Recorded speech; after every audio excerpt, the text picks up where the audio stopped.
Hello, you're listening to the Demographicast. Today we're joined by Josh Dean, and we're, as ever, joined by our regular guest, Jack Street. How are you both today? Good, thanks, mate. Yeah, I'm good, thanks. How are you? I'm good. Yeah, I'm good. Fresh off your birthday meal, we were just discussing. I know. Yeah. We It went so quickly for some, really. and it didn't really seem like a birthday either, considering we've been locked up all year and not really. Did you feel like there was less anticipation for your birthday because of the lockdown and everything, or do you get particularly excited? I know you're not the most excitable person in the world, but were you getting excited in the run-up? Not particularly, no. I don't want to throw my family under the bus, but the only family member that even mentioned my birthday to me was my dad, and it was 2 days before my birthday. Sorry, mate. No, it's fine. I'm not a huge birthday person anyway. You got a shout out. You got a happy birthday shout out on the live show last night. So did I? Nice. I missed that. Yeah. Damn it. Yeah. Anyway, Josh, how are you doing? Yeah, I'm not bad. I'm good. Just sort of living through lockdown and coronavirus and everything like that, but keeping busy. Yeah. I did a bit of sort of looking at your website and stuff to I guess research you a little bit before the podcast. Your website says that you're a community organizer, grassroots campaigner, and Labour activist. I was kind of just going to start off by asking how you first got into politics. Well, it sort of came about after the EU referendum, or around the EU referendum. I was about 15, 16 at the time. Felt very strongly that we should remain, as did a lot of my friends. People where we lived didn't feel the same way, but there you go. And so we sort of went around with wrapping paper, with a sign made out of wrapping paper that said "Vote Remain." We got a few people shouting at us out of cars. Some people agree with us, some people not so much. And then off the back of that, there was a group of people organising a Vote 16 protest in London after the result. And I sort of got involved in that in a very small way, but it was my first real big protest, first big crowd of people to speak in front of, and took it from there, really. Started a non-profit called Teen Voice UK, did a lot of campaigning in London, a lot in Hertfordshire I live, and then eventually ended up joining the Labour Party. Which was ironic, because I always said I would never join a political party. So it came as a bit of a surprise to me that I ended up wanting to do that so much. But it all sort of came from back then. Came from issues that I was involved in and concerned about that I never really realised until I got a bit older were so linked to politics. Mm-hmm. I think. Sorry, go on. No, I was just gonna say, I always find it really interesting to hear how people first got involved in politics. Do you come from a particularly political family? Were you encouraged to go into politics? What were your sort of, motivators? Was it just something you found yourself, or? No, I definitely would not say I came from a political family at all. My mum used to vote Labour because she said I looked a bit like Ed Miliband.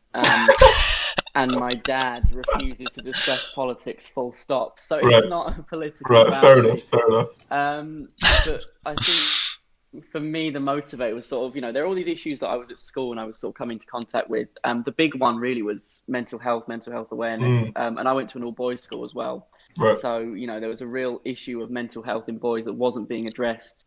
And I was really concerned about it. And I started to realise that, this is a political thing. This is about the funding that goes to NHS mental health services, the funding that goes to CAMHS, the way that school policy is dealt with. And so I went from sort of writing letters to my head of year and my headmaster and things like that, to eventually sort of trying to write these things to get people to look at the issue, get people to think about it and think about ways that they could influence it. And really that's what led me into politics as well, in a way, I think, because as much as, Brexit is this huge, enormous issue that I went and, got involved in the protesting, I think it's real issues like that really affect people, that I knew, that sort of pulled me into it. Yeah, and I think that for most young people that we speak to, there are almost always underlying social causes that people are sort of drawn to, that, they've had real world experiences in whatever, that often aren't necessarily, like you say, it is political, but it's not a partisan issue necessarily. It's something that can sort of be approached across party lines. And is that something that you focused on with your non-profit, or what's the sort of background into it's Team Voice UK, right? What's the sort of background of why you started the non-profit, what you focus on? Teen Voice really came about because we did this protest and I met a load of great people, and we wanted to keep in touch and keep doing what we were doing. We all had our own talents, some of us were really, really good with social media. Some of us were fantastic with video editing and photography and things like that. And we all have this drive, when you're 15, 16 years old, you absolutely feel like you can do anything and you can take on the whole world. So we sort of decided one summer to try and do it. And so it was completely non-partisan. It was completely, I'd say it was more cross-partisan actually, because we wanted to work with anyone who would work with us, because we were conscious that all young people have different political views. And we didn't want to, sort of push any particular group of young people out just because of the way or what they believe in. And so we work with all kinds of people, all the way from, some young conservatives through to the young Greens. I think at one point the Socialist Party wanted to get involved. So it was a real mix of all these different political views and different people and different young people as well, which is what was really fantastic. And so we try to approach it from perspective of, this is an issue that we don't want to go along party lines on. We want to unite young people around it rather than divide them. Great. Yeah, no, that sounds like a really good, it fits into what we've sort of been trying to do here at Demographica by providing a voice to all young people from different political backgrounds. It's interesting that you mentioned that you got interested in politics through the referendum. I feel like that was quite a signifying moment in for a lot of young people, particularly. I really got into politics because of the referendum as well. I sort of used to keep track of the news and that sort of thing, but I never really got particularly invested until the referendum happened. What exactly is Teen Voice UK active at the moment? No, so Teen Voice, we closed Teen Voice the last time, probably last month. The reason being a lot of us just moved on with our lives, I think. The issue really around it was a lot of us have moved on to university, to work, to other kinds of activism and things like that. And as well, the world that Teen Voice was founded in is not the world that we live in today. Teen Voice was founded to sort of empower young people, give them structures to organise, make their voices heard, and really to sort of politicise young people if we could. And I think in a way that's completely turned on its head now, because young people aren't just politicised now, they're radicalised now as well. Young people are enormously concerned and involved in climate activism. They've got all these things going on. And I think rather than try and reboot Teen Voice and try and bring it back up and update it, it sort of felt right to move on and right to let all these other kinds of organisations, like yours, like others that I've seen online, things like that, sort of take over and do what they're doing. Because I think, I'm 21 now, so I'm not teen anymore. I can't really claim to be, part of that sort of age group. And I just think I see so many amazing young activists out there doing leaps and bounds beyond what we could do. Yeah, it's we've had a lot of the same conversations about kind of what our motivations are, and for us, especially for my frustration was that it wasn't about getting young people to have something to say. It was giving them the platform to say what they wanted to. And the problem that I've seen isn't the fact that young people have a lack of opinions or a lack of things to say or a lack of views. It's just that they don't have the places in which to articulate them. And that's, kind of what underpins Demographica, is wanting to give a platform to young people. And I think you're so right in sort of from two perspectives. Firstly, from that one, and it is important to politicise young people. It's important for young people to have political education. I still think that there's a lot of room to improve in that area in this country. But also, I really sort of appreciated what you said about your age. Obviously, you're really young, but the organisation is called Teen Voice, and whilst I think that you perfectly would have been able to have run that and pushed teenagers' voices to the forefront, I think it's so important that if you're an organisation that says you're about giving young people a platform, that is youth led. And I think it's far more impactful when you have organisations that are full of young people that are put to the forefront, that are leading these conversations. I mean, we were doing some research, for some work that we want to go into, and we were looking at mainstream media organisations and the amount of young people that they have in their organisations, whether it be journalists or on executive boards or whatever, even sort of up to 30 years old, not even looking at people that are sort of 18 to 25. There's nobody. Young people aren't being given the opportunities to influence at the highest level in society, and that's what I think we need to change. And that's why I appreciate a lot of the work that you do so much, because it is about, pushing these issues that young people care about, but also trying to elevate other people's voices as well. No, absolutely. I think it's so important that young people have that voice, have that opportunity to shape things, because in the long run, they're the people that are going to be in charge. Yeah, absolutely. So I think I can see the gap widening, which is what worries me, the gap between what young people believe, what young people want to see, and what the older people who are in charge now want to see, want to say, want everyone else to see, say, and believe. And that's what really worries me as well. Yeah, there's quite a chasm, isn't there? Sorry, but there's quite a chasm between the sort of the age gap in views is growing ever more. And I do worry that, it beggars belief in many ways that political parties haven't latched onto this idea more. We sort of saw it with the Lib Dems and tuition fees, which worked fantastically. Obviously, they didn't follow through on that, but as a pledge, it worked brilliantly because it got them into power. Why do you think, both of you, that political parties haven't focused on that age group, sort of 16 to 25, but even younger than that, improving the lives of kids below, or young people below the age of 16? Because, as you say, eventually these are going to be the people that are in power. These are going to be people that are of voting age, that are going to be shaping the future, that are going to be influencing the future. So why do you think that they haven't been focused on, or they're not focused on? I think from my perspective, and I think I can speak from a Labour perspective here as well, and I might get in trouble for saying this, but I do really strongly feel it. I actually think the Labour Party takes young people for granted. And I think a real mistake that we've made going on for 5-10 years is assuming that young people will always be left-wing and will always vote Labour. We'll never get disillusioned because, it's young and cool and normal to vote Labour. And I think that's a huge mistake, because what young people want is to be represented and to know that the issues that they care about, they're passionate about, will be dealt with. And I think there was a study, I can't remember where I saw it, that showed that young people tend to rally more around causes today than actual political parties.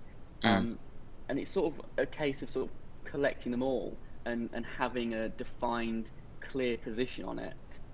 You look at Labour's green policies at the last election, and that was something that really made an offer to young people. Restoring youth services makes an offer to young people. But my worry now, especially as we go into the local elections next year, is that we aren't getting out there enough. We aren't supporting young people who are striking on rent at university. We're not supporting young people who are in insecure work and are really struggling at the moment. We're sort of, leaving that for the trade unions to pick up. And my concern is, above all else, we're not trying to motivate young people to vote in these local elections. And that's really important, because the age group that tends to vote in local elections is not generally very young and not generally very Labour voting a lot of the time. So we really need to be thinking about how can we draw young people in and make them interested in this and make them feel represented as well. And I think the concern here, as I say, is, if we take young people for granted, they will turn away from us. Yeah, what do you reckon, Brett? Yeah, no, I mean, I completely agree. I think the sort of disenfranchisement that we've seen with young people and various, and not necessarily politics, because I do think young people are interested in politics. I think more so disenfranchisement with political parties is probably just due to, I wonder if there's an element of it being harder for older generations to understand the points of view of younger generations. And I think this is probably something that occurs, throughout history and we'll probably suffer with when we get older. But I think that and because so much has changed in the last 20 years, and these new generations from the last 20 years are now growing up and having very different. There's a lot of social progress has happened in the last 20 years, and a lot of technological progress. I think it kind of just leads to older generations being a bit out of touch with us and younger people, and I think that's probably why we get somewhat overlooked. It reminds me sort of the Hillary Clinton Pokemon Go to the polls moment. That's what it kind of reminds me of, like that. Exactly, you know, trying to culturally associate with young people when that is just not who you are in any way. Because I think it's not necessary for politicians of, you know, older generations to have to do that. All you have to do is include something in your manifesto that young people care about and young people want to see, that's going to, you know, improve their life, make their lives easier. That's essentially what young people want, I think. And then you'll have politicians that are able to associate with young people in a more productive way. You know, that they kind of like, what's the word that I'm looking for? I can't think. They're sort of more representative of our age group. And so there was Alexandra Ocasio-Cortez recently did a Twitch stream where she played Among Us with, you know, I think it was one of the largest Twitch streams in history. It was like that kind of thing. As technology starts to move away and you want to appeal to young people more, that kind of thing is going to be really beneficial for politicians to try and tap into, accessing these new forms of new media, these platforms that young people are spending most of their time on. But you don't have to do that to have to appeal to those age groups. And I think that that's something that older generations often, like you say, it happens throughout history, fail to understand. And I don't think that there's a willingness to want to listen to young people's point of view. I do think that there's this overriding viewpoint that, oh, you're just young and naive, you don't know what you're talking about. And really, young people have real world experiences. They have the ability to form opinions just like anybody else. Their voices should be heard. People can vote. They're contributing to the economy. You can't just push young people to the sidelines because, oh, you don't have as much life experience as me. And I think that's becoming clearer and clearer. You know, the climate activism is a great example of that, Greta Thunberg. The only criticism that I see of her and her movement is the fact that she's a passionate young lady. That's literally the only criticism I see. That there isn't really anything that's substantive in the criticisms of her. It's just that people don't want to listen to her because she's incredibly passionate. She cares incredibly deeply about the climate issue, and she's confronting power. She's calling out power, and people don't like that. I don't think so. There needs to be this want to level with young people and put them to the forefront and ask them questions. Because if that doesn't happen, I think, you know, young people it's not the demographic that will continue to be interested in what you have to say. You have to be actively wanting to appeal to people, I think, and that's kind of what's not happened from my perspective. So yeah, I think you're both right. Shall we move on to talking a bit about the Labour Party? Considering that, Josh, you're a member, and you said that you wanted to speak about it a little bit.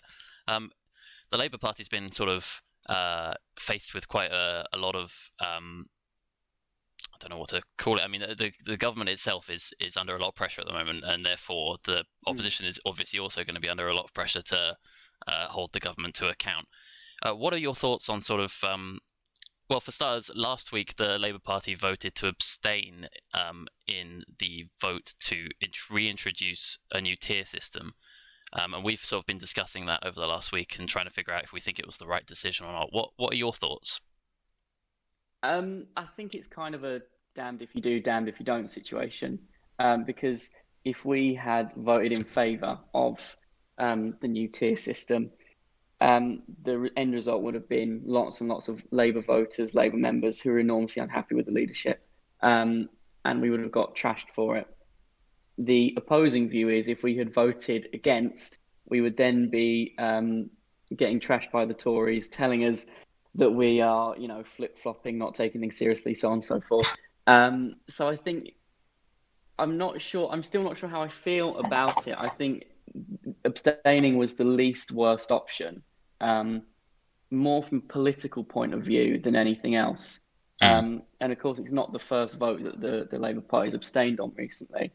I think that when you get to the core of it, it is about trying to remain broadly supportive of the regulations and the restrictions that are being brought in, to try and foster a sense of confidence in these measures. Because at the end of the day, you know, the Labour Party would love to be in government, sorting this all out for ourselves, but we can't be. And unfortunately, it was sort of a case of, in that scenario specifically, so as I say, I think least worst option in this case. Yeah, I mean, I'm still not 100% sure where I sort of stand on this. The reason that it frustrates me is because the abstention to me doesn't signal an alternative. It seems like, and so if I'm looking at it from a conservative point of view, this is what I always try and do when I'm sort of thinking about political strategy and voting tactics and that kind of thing. How would I react if I was Boris Johnson? And an abstention to me, without putting forward an alternative argument, a proper alternative argument, is my favourite option, I think, because whilst if they say they vote for the COVID tiers, then it's, you know, the Labour Party agree with us, we're in touch with the British people, you know, we've got cross-party consensus, etc, etc, etc. If they vote against it, well, it's sort of like the opposite argument, you know, the Labour Party are out of touch with the British people, they don't care about tackling coronavirus. However, if you take a line, you can put forward an argument, you can put forward an alternative, and that's what I would like to have seen. If and it's going to be the same with this Brexit vote that's coming up. If the Labour Party vote against the COVID measures and then say, this is what we want to see, because the tier system isn't going to work, we've seen it not being able to work, we haven't rolled out the testing far enough, we're not completely confident that the vaccine is going to be rolled out properly, we believe that we're going to see a spike over Christmas and then we're going to have to possibly lock down again in January, we're going to vote against it, and this is what we would do, this is what we're calling for, and then put forward bills. From my perspective, I would prefer that, because to me that's more of an opposition than abstaining. Saying, I don't agree with it, but I don't want to vote down the COVID tier because I don't want to leave the country in limbo, is that, to me, kind of seems like a bit of a cop-out. And I don't want to see my elected officials not using their right to vote. That always makes me feel uncomfortable. So, you know, I would like to see an argument put out by the Labour Party as to what they would like to see their alternative to be. And you know, I've said this a lot on the show, that's been my frustration with the Labour Party at the moment, is nobody really knows what this current leadership stands for. So that's kind of my view on it. The abstaining frustrates me because I want to know where they stand on these issues. Does abstaining frustrate you when it's in a general election, say, if an individual was to abstain from voting? Yeah, it does. However, like spoiling your ballot or something. It's as much your democratic right to do that as it is mine to vote. I would like to see everybody's votes be used properly. However, I would like to see a system that is representative, you know, of people's opinions and people's votes. So if you abstain because you go, oh well, my vote means sod all, and I know that the Labour Party is going to get it in my constituency, or I know that the Tories are going to get it in my constituency, and I'm not going to change anything. Well, I want to see a system that means that you're able to change things with your vote, and that ensures that you feel part of the political process. So I would be hesitant to knock individuals, you know, and voters in that circumstance. I think if you're an elected official, you should use your vote. Okay. Yeah, it's your job. It's your job. You know, you're paid pretty good money by the taxpayer to represent your constituents' views, and if you don't use that, then I think that kind of why are you there? Yeah, I was.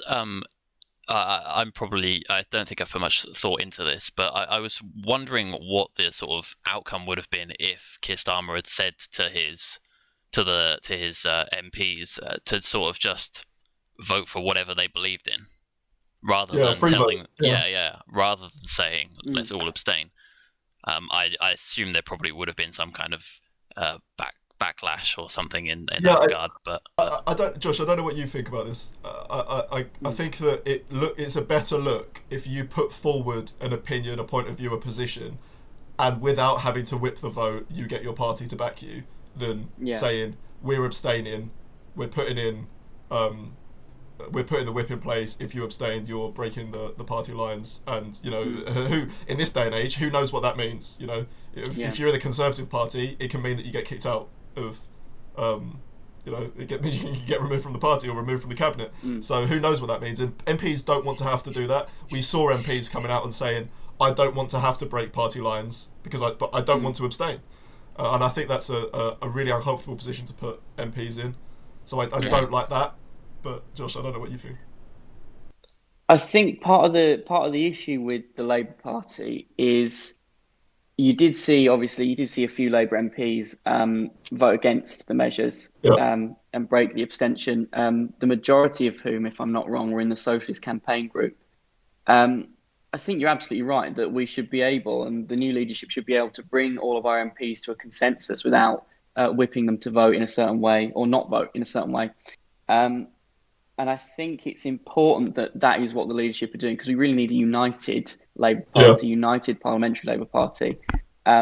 Unfortunately, and I think this goes to the core of the abstentions, this goes to the core of people not feeling that they know what the current leadership represents. It's really a case, I think, of the Labour Party getting its house in order before we start to make an offer to people in this country. I think we're still very much in the early days of this leadership. And I think we're seeing a lot of changes within the party, a lot of changes and movements in the parliamentary Labour Party. And so I think it's sort of a case of things moving quite a lot, and it's a very much an evolving situation. I completely see your point on the abstention. I absolutely do. And while I still think this is the least worst option, there are other votes where we have abstained, where we may abstain, that I think absolutely we need to be putting our point of view. But I think your point on, having an alternative line is really important, because actually if you look at what people are telling us, is that there are certain issues now that the Labour Party, they love the way the Labour Party is critiquing the Tories. They love the way that we're analysing it, we're taking it apart, we're making it clear what we think is right and what we think is wrong. But we are not then following up with, this is what we would do instead. Yeah. And I think you can only make the argument that we're 4 years away from the election for so long. Absolutely. Absolutely. No, sorry. Go ahead. Sorry. I think the reality is, whether we're 4 years away from an election or not, if we were in government today during this pandemic, what would we do? Because people will remember that 4 years from now. Yeah. If 4 years from now, people look back and say, well, the Tories, they really messed this up, but Labour were always clear on what they would do instead. In a world where, we are facing a climate crisis, more infectious diseases, potentially more pandemics, people might well think, well, what happens next time? We want those guys in power. I completely agree. And it gets on my goat, the whole, there's not an election for 4 years. That doesn't mean that you don't form a credible opposition. And there's a lot that needs to be done internally in the Labour Party. There's a lot of division. There's a lot of getting the house in order that needs to occur. However, the way to do that, in my opinion, is to be on all-out attack from moment one. And it's just the difference of how you want to do politics. I want to see policy alternatives. I want to see the government every day being called out for the poor decisions that they're making. I want to see, all members of the front bench on every possible media outlet calling out the government, suggesting what they would do as their alternative. This is what a Labour government would look like. Put forward an alternative manifesto. Do alternative press conferences where, after the government have been on. All of this sort of stuff that I don't see them doing, that I think could be really beneficial at a time where the Conservative Party is incredibly weak, incredibly divided, making really poor decisions. The Conservative Party have always done a better job of keeping their internal battles behind closed doors, but it's getting more and more obvious that there's incredibly large sections of the Conservative Party that do not like this current leadership. They do not like the decisions they've been making. The Labour Party need to be putting their foot down on this sort of stuff and saying we're not going to allow them the time to be able to recover. And I don't see that occurring, and I think that could be damaging in the next election. It's not good enough to say, well, we've closed the gap. Okay, great. But if there was an election tomorrow, you wouldn't win power. And that should be worrying for everybody who even remotely sympathises with the Labour Party, or who wants to see, anyone who wants to see an effective democratic system in this country. You want there to be competitiveness. You should, want there to be competitiveness, and I don't see that, and that does frustrate me. I think the part of the issue, I think as well, and I am broadly in support of the new leadership, and I campaigned for Keir Starmer. I think part of the issue and accepting it was sort of, part and parcel of being in the middle of the pandemic. It's an incredibly difficult time to become leader of the opposition, incredibly difficult time if we weren't mid-pandemic, I conceivably could see the Labour Party putting out some much clearer policy of where we would be in 4 years. The problem is, because the pandemic is evolving, I think, we're trying to think of policy, formulate policy, and the next day things have changed because of the economy, because of the public health situation. I think we've got elections to Labour's National Policy Forum in January, or certainly nominations open in January. So you've got lots going on in the Labour Party that I think prevent certain things. We just had the NEC elections as well, which massively affected things. But I do think we need to start putting out some clearer policy. We do need to start laying out some clearer positions. I think there's a hesitancy in the Labour Party right now to come down as hard on the Tories for the internal divisions, for certain things, because the end result will be, they will turn around and say, well, look at what you're doing. And so will people in the country, and people in the country are absolutely right to do that. And I firmly believe, and I've said since the election last year and over the past 5 years of everything going on in the Labour Party, we have no right to put ourselves forward to the country and say that you should vote for us until we can say we have got our house in order. And we're still very much in the process of doing that. I think, yesterday, NEC unanimously agreed a plan to implement the HRC report into anti-Semitism and implement a set of actions. And my hope is that once we've started to deal with all these things inside our party early next year, we can really start to go full throttle with policy. Yeah, I think that you do have and I am, I do approve of the new leadership. So you can imagine how ranty I'd be if it was a leadership, or when it was a leadership that I didn't approve of. But I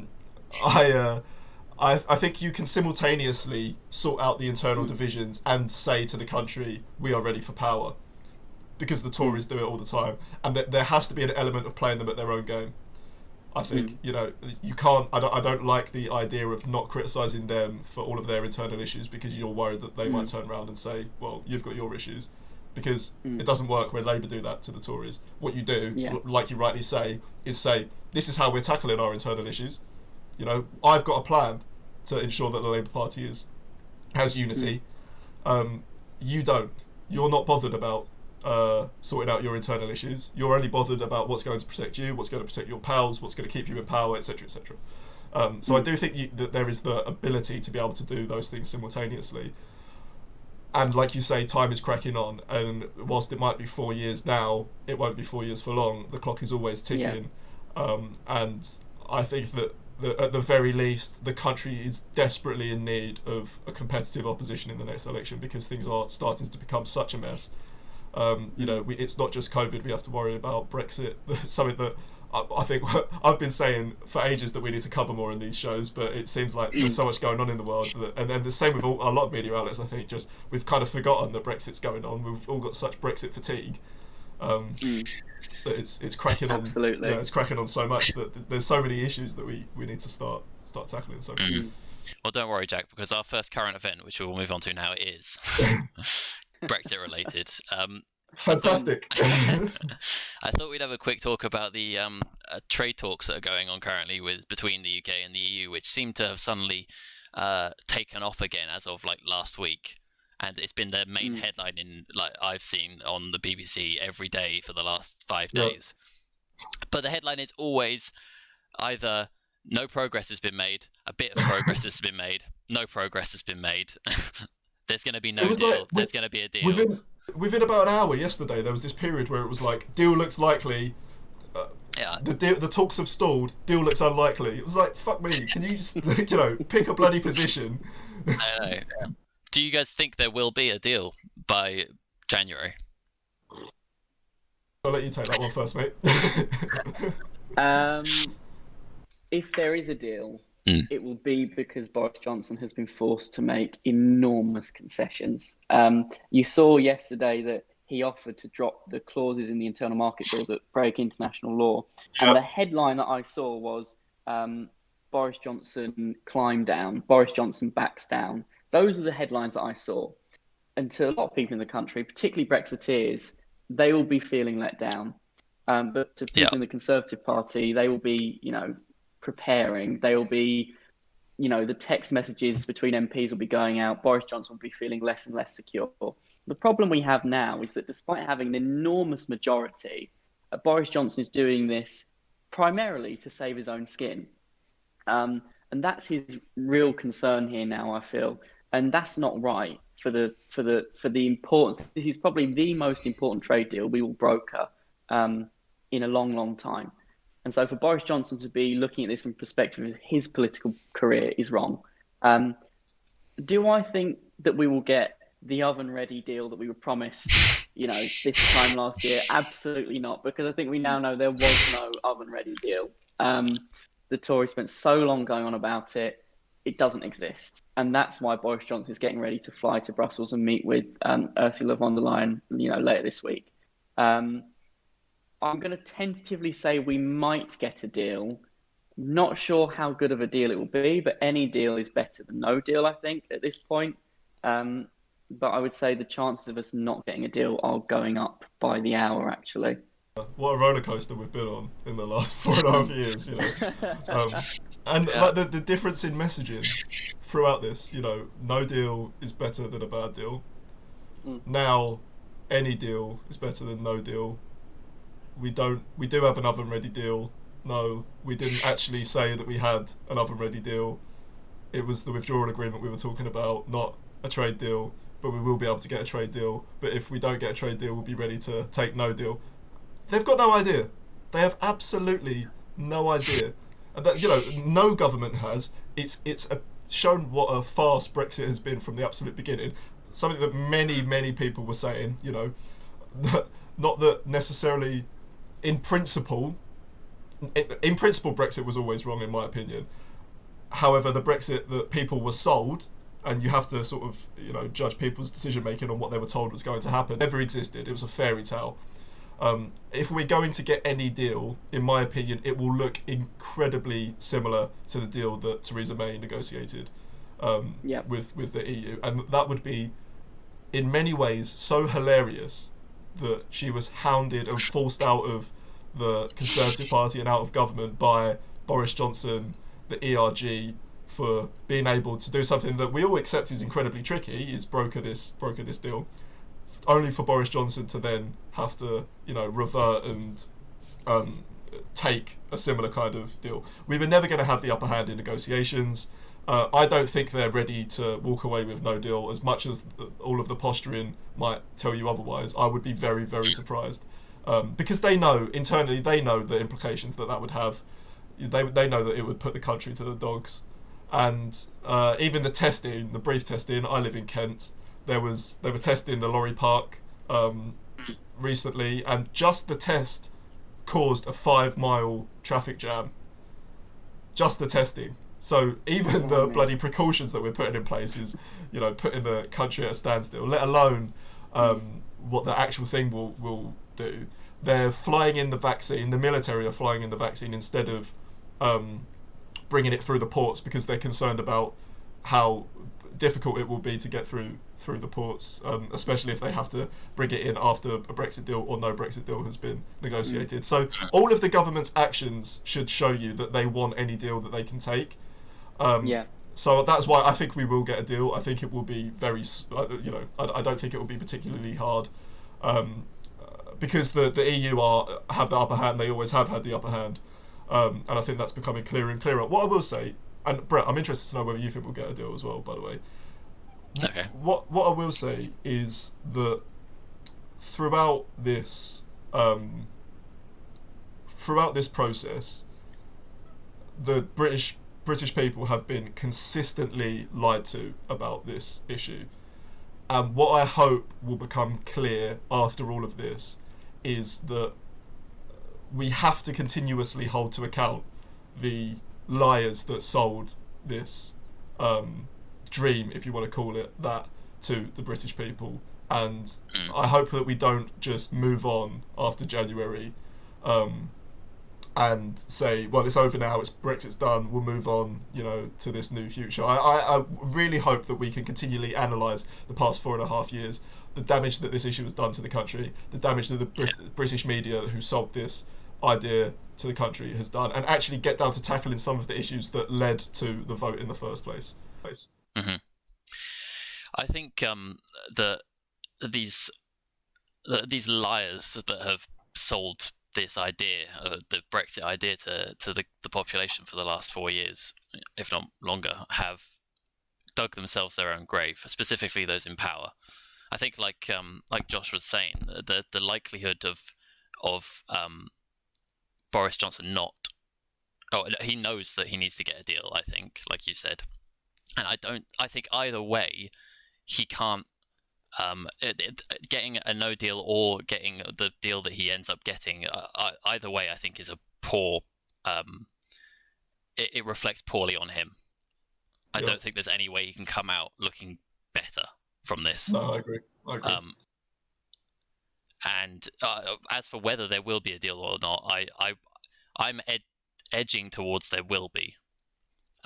Just because, like I said, I don't think, like you said, I don't think the government are stupid enough to think that we would benefit from the better outcome of this is to leave on a no deal. Yeah. Well, this is what you get for sort of lying constantly, is that eventually you create a reality for yourself in which you have to live up to the lies that you sold, and they're not going to be able to do that because it's almost impossible for them to be able to do that. We've known for ages that, at least for the short to medium term future, Brexit is going to damage the country in some way. I think people would argue as to what extent it's going to damage the country, but we've already seen internally what it's done to us, on the world stage, how we look to other countries. I don't know if anybody can sit now and say, well, it's good that we're leaving. I'm glad we're leaving, and we'll walk away with no deal, and we'll wave our flags, and we'll be really happy. I don't think anybody can seriously sit down and say that. One of the funniest things that I've seen in the past week was Darren Grimes, who put out, I think it was originally a TikTok, and he was... Oh, he's on TikTok, is he? He was doing an impression, he was doing an impression of... I think it was like the French government saying that we want you to sign. He did an awful French accent. We want you to sign up to our deal, and then and take all of our suggestions. And then he turned and was pretending to be Boris Johnson and was like, "Oh, ta-ra, pet. We'll see you later." Out the door. We'll keep all our money. And then he goes, "We'll keep all our benefits of Brexit." It's like, even the people that are selling Brexit don't know what the benefits of Brexit are going to be. That is not a good enough argument. Why do we want Brexit? Oh, for all the benefits of Brexit. You can't, surely that cannot be a winning argument from these people who proclaim to be the ones with all the fantastic ideas and all the reasoned debate and balanced discussion. Come on. We have to start taking ourselves a little bit seriously at some point.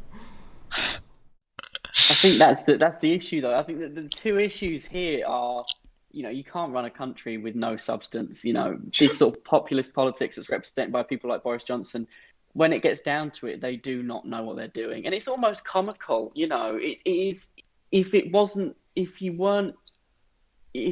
so funny, you'd cry if you weren't laughing. Yeah. It's just so bizarre, and you read some of the headlines and you think, this can't be real. I must be in a simulation. I must be dreaming this. I must be an unknowing extra on a new series of The Thick of It, because this cannot be real. But the alternative, the other side of this as well, is that people like Darren Grimes have been legitimised by this. People who have the most outrageous, outlandish views with absolutely zero qualification to make them. And I'm quite fond of a news article where an anonymous source describes Darren Grimes as a deeply stupid person. These people have been legitimised. These people have been given a voice. And for all of us who will look at what he put out on TikTok or whatever and say, well, that's just absurd, there'll be as many people who will share it and like it and say, absolutely, you're completely right, Darren. I think we should be very worried that there are people who would agree with Darren. I mean, we could probably get into this quite, pretty deep, but I I think the funniest thing, or the most ironic thing for me, is that these are the people who are proclaiming that our democracy is dying and that there is no such thing as free speech anymore and there is no such thing as open discussions, while simultaneously creating these echo chambers that do not facilitate anything but the suppression of certain views, whilst selling the fact that you're the ones that are actually, waving the flag for that kind of thing. Something that I'm so proud of, and something that we're always striving to do more on this channel, is get a diverse range of views and experiences. Because I'm not sat there going, I know everything, I'm never going to change my mind on anything. I want to learn from different people who are more experienced than I am, and we, try and grow together and come to some consensus together. I'm not sitting there saying that we're perfect, but also, I'm not going to sit there and say that we've built a channel. I couldn't, it wouldn't sit right with me to say that we've built a channel off of the back of, pushing forward free debate and expression and discussion, if I was to have nobody of a different political persuasion on, it just wouldn't sit right with me. And it's the fact that you're right, it's been legitimised, but also this is kind of like a new way of doing politics where you pretend to have a certain set of values, but what you actually do, what you actually represent, is the complete opposite. And I do think it's really, really dangerous. Yeah. I think. Sorry, go on, Josh. I was just going to say that I think that the real worry is people like Darren Grimes, people like Dominic Cummings, Boris Johnson. They sold Brexit as a way of giving a voice to people who have been ignored, when in reality they were using those people to give themselves a voice. Yep. And what we need to do, when we leave the EU, like you said earlier, we have to look at those issues that led to that vote, and we have to start actually giving a voice to these people, giving a voice to people that voted to leave the EU. And I think the line that has been really clear, and that I really strongly agree with from the Labour Party, is that when you look at Brexit, when you look at the election last year, the worst possible thing we can do is turn around to people and say, you were stupid for voting this way. This is your fault. Because that's absolutely wrong. And we should not be guilting people for the way that they voted. We have to understand why they voted that way. And we have to try and find a way to convince them to vote our way in the future. And that's by representing them. I completely agree. And that's why I would understand if they voted through any Brexit deal. Because if the alternative to that was that we weren't going to get a deal and the government weren't going to ask for an extension, I would support voting through the Brexit deal. I really would, because the alternative is so grim. And saying that, we're in tune with the British people in that respect, but also we want to offer you something tangible. We're not just going to say that we're going to level up the country and then not do anything to actually level up the country. Like you say, those people need to be given a voice, but also policy needs to be put in place that tangibly impacts their lives for the better. Yeah, I completely agree. Just to quickly move on to I just wanted to quickly touch on the vaccine quickly, because I saw an article this morning talking about how only 3 million, some government department has admitted that only 3 million vaccines are going to be available by the end of this year, when they said something like 30 million would be. And our talk here just now about the trade talks has got me wondering if, are you worried at all about the implications that or the effects that Brexit might have on the rollout of the vaccine over the coming year? Yes, definitely. I also don't think that I also don't trust the government to be able to do anything effectively in an organised manner. Yeah, and I mean, they're banking on the vaccine to go well, on the rollout of it to go well, for the next year to not end up like this year. So for them to put all their money on that, and then, I mean, to me that just proves that they need to get a deal in some way, I think, with the EU even more, because it's just suicide otherwise. Yeah, but we were always going to be backed into that corner. And like sorry, Josh, the thing with the vaccine is that they have put themselves in a position where it is, like you say, so imperative that they get it out as widely as possible, as quickly as possible. And Gavin Williamson going around and saying we've done this because we're the best country in the world. Well, how much egg are you going to have on your face if the government fails to roll this out properly? We have a third spike. We have to lock down again, and we still haven't rolled the vaccine out. By 30 million by the summer or something like that. How stupid are we going to look? Mm-hmm. I mean, Gavin Williamson already looks a bit stupid, but that's true. Yeah. I think when we talked about Brexit, we talked about shortages of medicines. It seemed like a really abstract thing. Yeah, you're right. And I spoke to people at the time. I had a friend whose dad had a chronic illness, and their family were terrified of what would happen if we had a no-deal Brexit. But by and large, most people I spoke to were not that worried. And now we have, we're in the midst of this coronavirus pandemic, and everyone understands the implications of this. Everyone is worried about the implications of this. I think the real mistake that was made by, successive governments, by Brexiteers, was not really thinking about the future. They were thinking about the short term. They were thinking about, this is what I want now. This is how it can win a referendum, win an election. And the long-term implications are enormous. And I think the fact that we didn't take this into account, the government didn't take this into account, is just absolutely staggering. But, as you say, I think this is absolutely a government that they lurch from crisis to crisis. They spend more time backtracking than they do actually doing something. And I think the end result is probably not going to be pretty if we're not careful. And I worry about not just the implications about, if we end up with a no deal, but I worry about this government rolling out a vaccine full stop, to be honest. We need it desperately, but I have very little faith in this government, unsurprisingly. Yeah, it's the incompetence. That's the only thing that's been consistent about this government, I think. And it is worrying because, as much as we sort of laugh, a joke about it, which is fine, obviously, like you say, if you didn't do that, you cry, but the real world implications of that are really, really harrowing, I think. Similarly with Brexit. And coronavirus has put massive stress obviously on the healthcare service as it is. We've got a close friend who's struggled to get the medication they need, and that's not like super crucial medication either. It's something that should just be really easy to get, and they've struggled. So on an individual real world basis, these things are being impacted, and we know, like you say, Brexit is going to make all of those things more difficult. You're totally right. You're totally right that it's starting to get pretty, worrying, which is why it's so important to have, competency in government, but also effective opposition, and also government ministers that are willing to take a step back and say, we're not happy with how things are being run at the moment. We're going to be vocal about that, and I think we're starting to see that a lot more, and I appreciate that. We saw it with the Brexit votes. We saw it with like the indicative votes. We saw it when people rebelled from the Tory party and then were kicked out. What was it, like 25 MPs or something like that, against Boris Johnson's government. So I hope that continues. Opposition comes from inside government as well. Yeah. Moving on to the next current events topic that I had, it's a quick one that I saw on Reddit. It was the title is Argentina passes Argentina passes millionaire tax to fund COVID-19 recovery. So they're imposing a tax of at least 2% on individuals with assets worth more than $2.45 million. But they did make it clear that it's only a one-time contribution. And my sort of question reading that was simply, why aren't other countries doing that?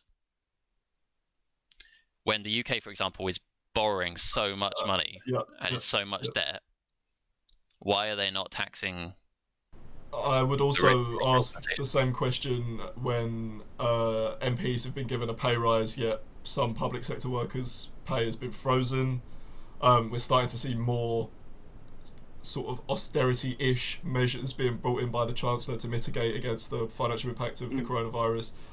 In my opinion, the people that should bear the burden before working people are large corporations, and then the elites, and I think that's pretty obvious to me in this kind of situation. However, we don't have a government that is going to do that, unfortunately, because we've seen big businesses or especially wealthy individuals be guarded far more than anybody else during the pandemic. You just have to look at the PPE procurement scandal, where we've seen friends of ministers or wealthy business owners, people that have donated to the Tory party in the past, be given massive contracts, and then them not delivering on those instead of looking after working people. So I don't hold out any hope that we might do that in this country.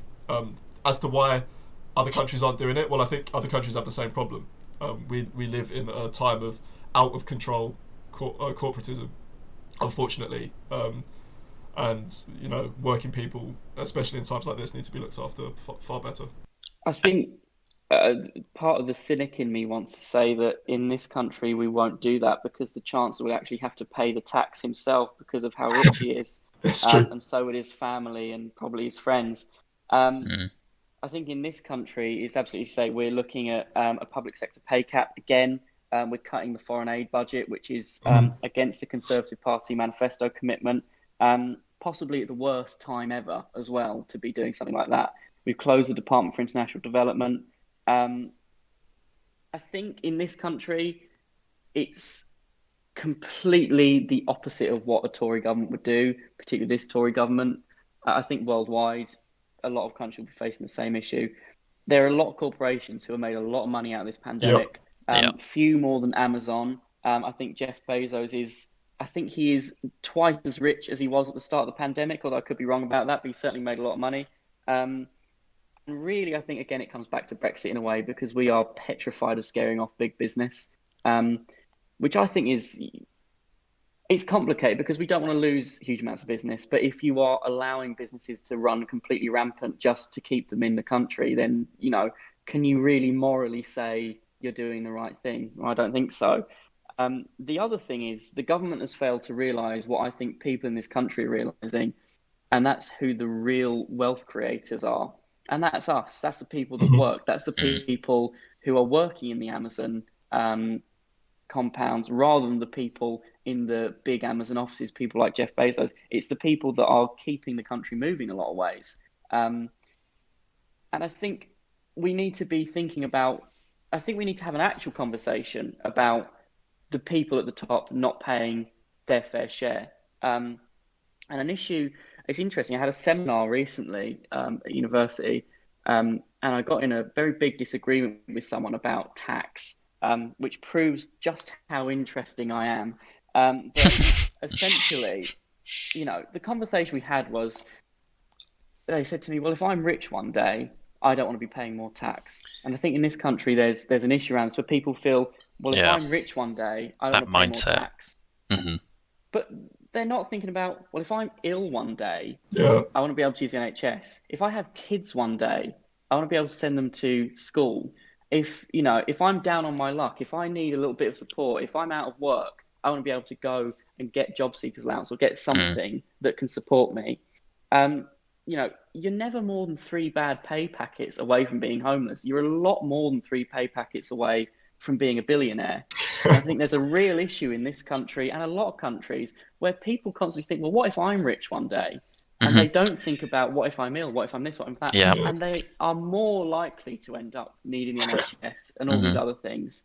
So I think we have to have a proper conversation about it. I think we have to have a proper conversation about people at the top paying their fair share, because year on year, it feels like it's getting worse. I was having a conversation yesterday with someone whose relative works in the NHS. They've not seen a proper pay rise. They're really struggling. And I just think it's absolutely astounding that, our public sector workers, not just the NHS, obviously, who have kept us going throughout this pandemic, but the police officers, the firefighters, why are we not properly rewarding these people to keep our country moving? I just find it so terribly confusing. Josh, we clapped them on the doorstep, mate, so I don't know what else you want, to be honest. I think that's the thing, though, isn't it? I think that we all went out on our doorsteps, and by the final week, it was starting to feel a bit, you're sort of stood there and you're looking at all your neighbours and you're thinking, this is paying no one's rent. This is getting no food on the table for people's children. And by the end, it did start to feel a bit performative, particularly from politicians, actually. And I think you saw Rishi Sunak and Boris Johnson grinning at each other on the doorsteps of number 10, number 11, and clapping for our key workers. And then they go back inside and think, oh, maybe a pay rise in the next parliament. That's so disrespectful, I think. Yeah, it is. They nominated NHS workers for the Pride of Britain award, and then 2 weeks later said that they weren't going to give them a pay rise, and MPs gave themselves a pay rise. And in the same breath, they'll say, "Oh, this government doesn't do hollow gestures." It's so ludicrous. It really is. Yeah. I think that mindset that you Absolutely. referred to, Josh, about of like people thinking, let's not impose a tax on the rich because I might be rich someday. The likelihood of people getting to a point like in Argentina where they've got assets worth $2.45 million is near to nothing in this day and age. The likelihood, especially young people at the moment, that I just find that mindset completely bonkers to have in this kind of time in our lives. I think the threshold could be even higher as well, to be honest with you. I don't think it has to be that 2.45 million. I think you could raise it. Not that... I'd be happy with just taxing billionaires. Yeah. You'd get so much from just that. Yeah, or just even enforcing the tax rates that we have in this country properly anyway. That would work. Close tax loopholes that we are aware that we can do, that we've been aware for lots of years that we can do, that lots of countries have done. Even things like a penny tax on stock trades, or commodities trading would raise a hell of a lot of money that could be put back into the system. There are lots of things that we can do that aren't actually radical, because nobody bats an eyelid when council tax goes up. Nobody bats an eyelid when rates on workers go up, or when our pay isn't increased, because you say, public sector pay can't be increased because we've got lots of things to pay for. There isn't a magic money tree that we can just shake. Nobody bats an eyelid when that occurs. But when it comes to taxing billionaires, for whatever reason, people have this visceral reaction against it.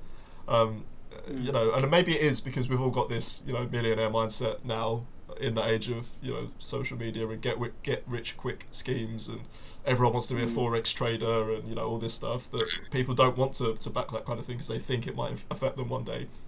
But like you say, Josh, us not doing that is impacting you now.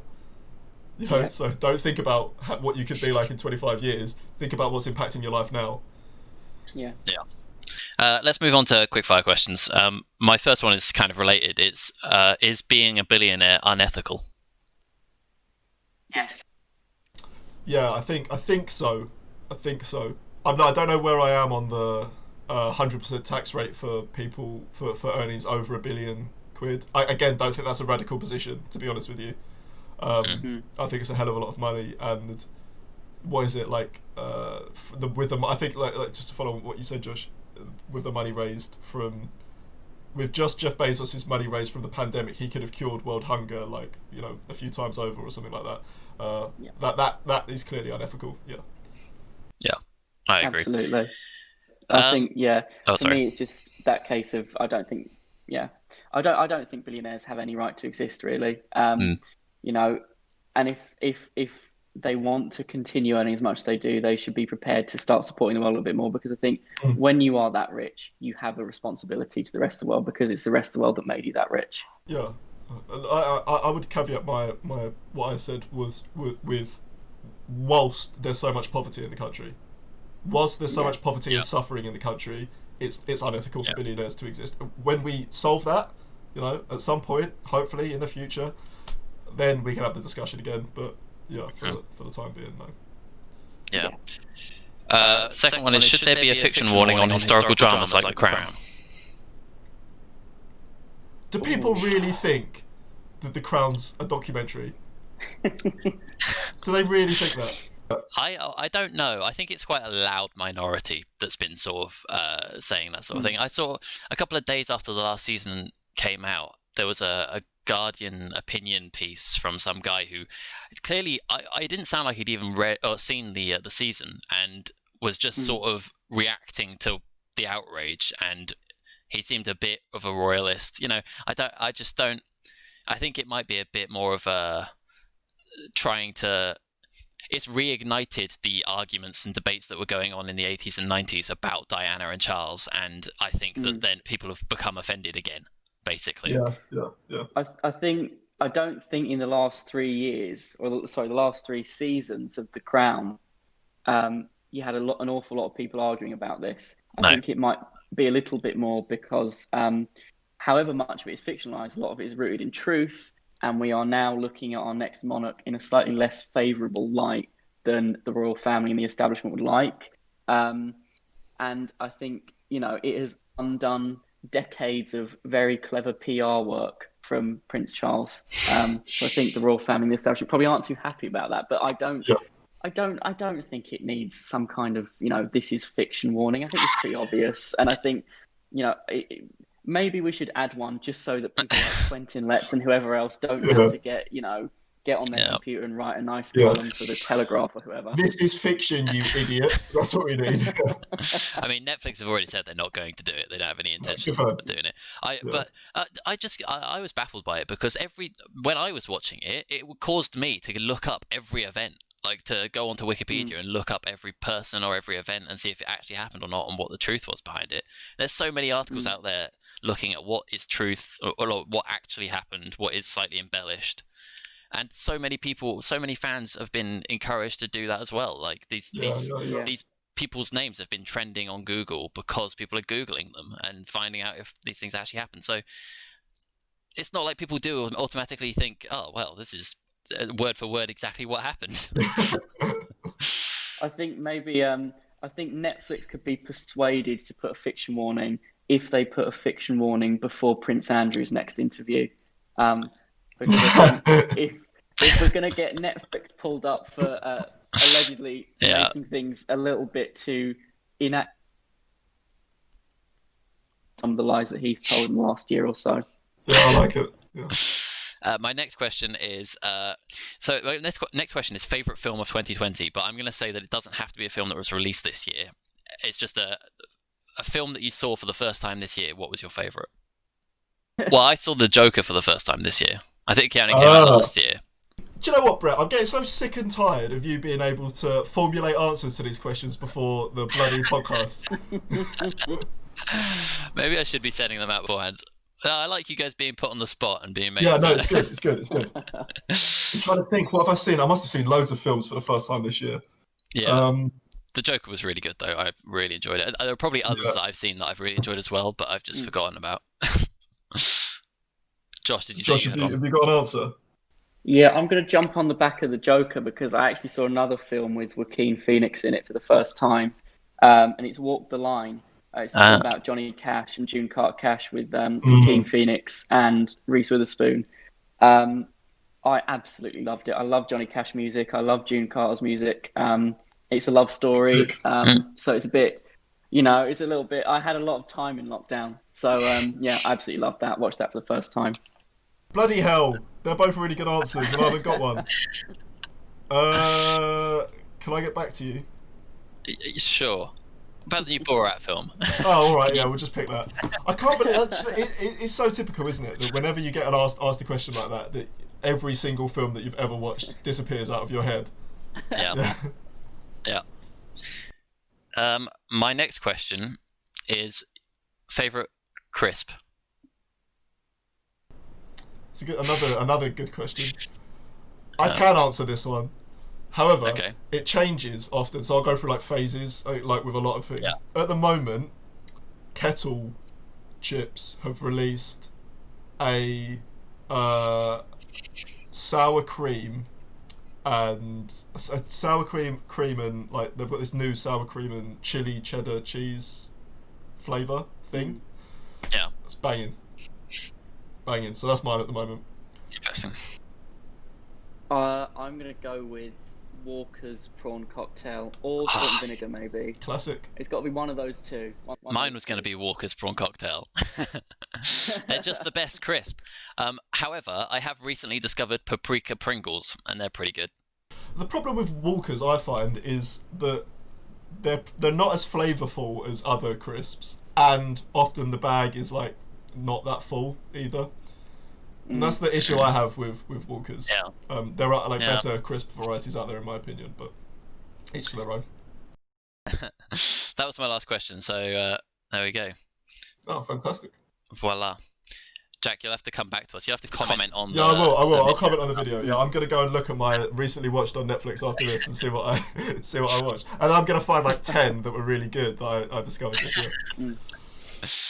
Thank you for joining us, Josh. It's been really interesting. Fantastic. Was there anything Thank you might want to plug at all, or while you're on? I wish you'd asked me that in advance. There's a question that I don't know. Sorry.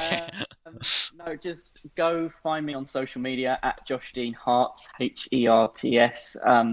I talk about politics, obviously, and occasionally tweet some quite banal memes. So yeah, find me on social media. I promise I'll follow you back. His social media will be in our comments if you wanted to quickly find it. But yeah, thank you for listening this week. Yeah, thanks. Really appreciate it, Josh. Thanks for joining us. Yeah, thanks, Josh. We'll see you guys next week. Bye. Bye. Cheers, bro.